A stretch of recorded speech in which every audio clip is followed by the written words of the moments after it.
In today's video, you might be wondering why I'm on top of my four-wheeler, and let me tell you, there's one major aspect of these cell cameras that I think is so important, is to really have a focal point for your camera.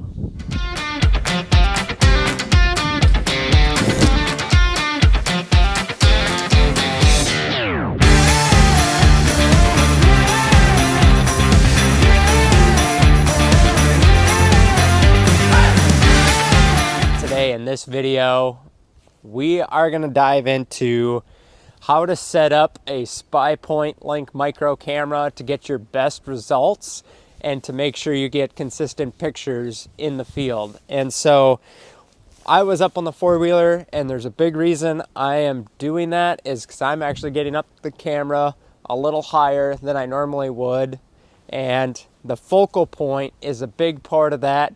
And when I'm facing the camera down, now I'm minimizing extra issues with grass, catching your camera, getting extra photos you don't need. So now I'm focusing it down in the area of the deer movement, and I've also set up this mock scrape, so now I can even concentrate that deer movement even more, and now the pictures I get are going to be more centralized to deer movement. I'm not getting extra photos a lot of times because this is on a scrape versus like food, and I'm not getting a lot of extra photos from wind and weather and all kinds of stuff. Having this facing down, you stay out of the weather way more as well. As you can see in this little opening in the trees, I've actually cut down the grass quite a bit in here towards the end of the season. And again, part of that is to minimize extra pictures from grass. It helps pick up the deer movement a lot better when you have a larger object moving. You're not trying to pick it's not trying to pick stuff out through long grass. And I'm only coming in here once to mow and set up cameras and change batteries, typically before hunting season, so it's pretty low pressure. And that's the big thing to remember when you're setting up your Spypoints. You don't want to be coming back in here and messing around. You want to reduce any traffic in here once you get it set up. And so there's a few important things when you're setting this up.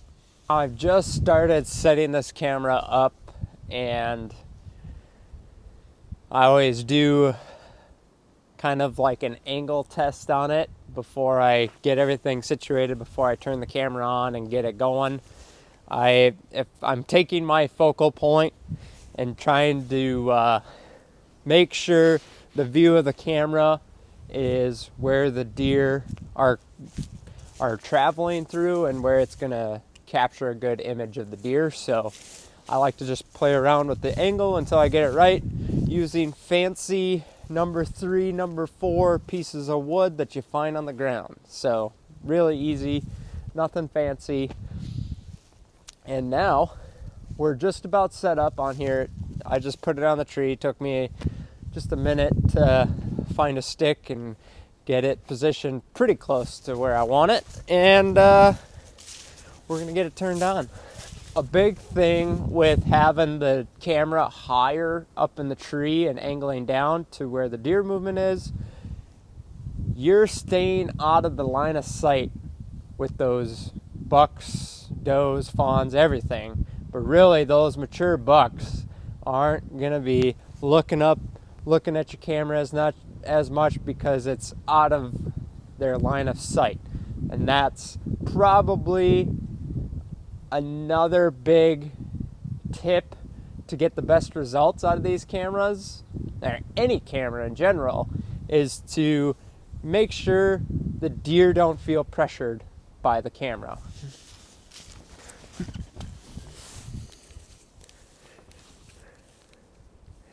Now, getting this set up, this one just takes 8 AA batteries. I can usually get just about the whole fall season on alkaline AA's. It's a lot cheaper But if you want even better results, get the lithium batteries. Now I'm just gonna turn her on. Oh yeah, we're rocking and rolling. This is just searching for a signal right now. I've checked on my phone, I've got good signal here. Now we're gonna let it connect, get ready, and we're gonna try to walk in front of the camera a few times, make sure it's working before we leave. Now, the best results in these cameras typically lies in the settings on the app. And we're gonna get into that here as I'm getting the camera set up. But remember, less is more when you're getting all these settings in place on your Spypoint app. The trail camera is connected. I'm just kind of getting some pictures of me as I'm going by the spot I want to capture the deer and make sure everything is looking good before I leave. Usually takes 5-10 minutes to get everything rocking and rolling in the tree, making sure everything's connected and getting right. I would worry less about the settings in the app until you make sure you got good connection and that it's sending pictures to your phone and it's in the spot you want to take pictures. That sets you up then to be able to adjust your settings. Now in the settings on the app, I'll go through this. I'll pop open here the app so you can kind of see what I'm doing. But I really want to start with minimal settings. And a lot of people want pictures right away and get them sent to their phone as they're happening in real time. I think that's awesome, and I want it too, but I always find the best results when I'm getting a dump of photos maybe once a day, and it always seems to be way more consistent. And what it does is it helps save a ton of battery life on your camera. As I'm getting pictures of deer coming through using this area, I'm getting some feedback on my camera. Sometimes it goes haywire and all of a sudden I get a bunch of wind or this and that happens. Now I'm just adjusting that sensitivity, making sure you're at a sensitivity that matches your environment.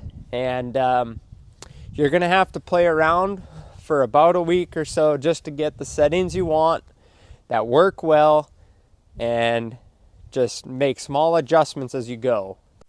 That is going to be extremely critical as you're setting up the camera and getting the most consistent pictures sent to your phone. Don't get too frustrated as you're getting things going. It will probably take about a week or so to get it kind of dialed in. But the big takeaway from this whole video is to make sure once you get everything dialed in and it's working properly, leave it alone. You will get way better consistent pictures and less frustration during the season once you get it set up and just running. As soon as I always adjust settings later on in the heat of November and I'm trying to get more pictures and things happening quicker, it always seems to struggle and ends up getting less consistent. So keep the settings and run it out. You're going to be way more happy with this camera. So I hope you enjoyed watching this video and all that goes into setting these up for the best results. And we have links in this description of the video so you can go take a look and see if it's right for you. All right, see you on the land.